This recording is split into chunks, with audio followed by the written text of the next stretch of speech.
The story of the Alpha and the Lone Wolf. The pack moved as one, a gray tide of muscle and fur, a living testament to the old ways.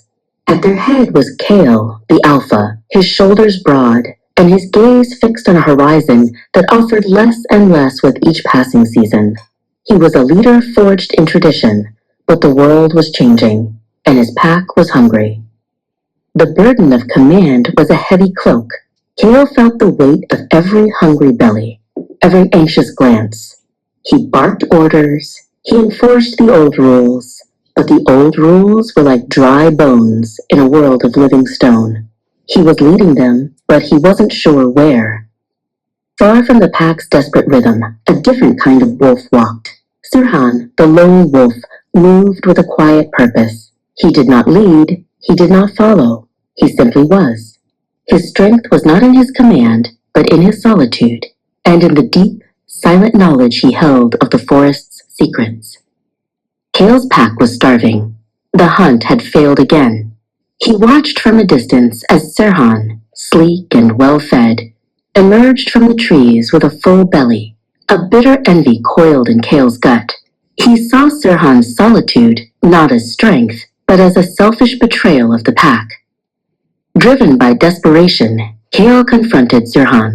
"You walk alone while your kin starve," Kale snarled. "Is this your great strength? To abandon those who need you?" Sirhan did not flinch. He simply met Kale's angry gaze with a calm, understanding one. "My strength is not in my numbers," Sirhan replied softly. "It is in my eyes, which see what a pack cannot." Sirhan turned and led Kale to a hidden path, a narrow trail that wove through a dense thicket. "The pack's noise and hunger blinded you to this," Sirhan explained. "You were so focused on the old ways that you missed the new path. The forest speaks to those who listen, not to those who command." Kale followed, his pride crumbling with every step. He saw the truth in Sirhan's words. Leadership wasn't just about strength and tradition. It was about wisdom and adaptability. He had been so busy being an alpha that he had forgotten how to be a wolf. He returned to his pack, and with a quiet nod, he led them away from the barren lands. He did not bark orders or demand obedience. He simply walked, and the pack, seeing the change in him, followed. They trusted his new, quiet confidence more than his old, loud commands.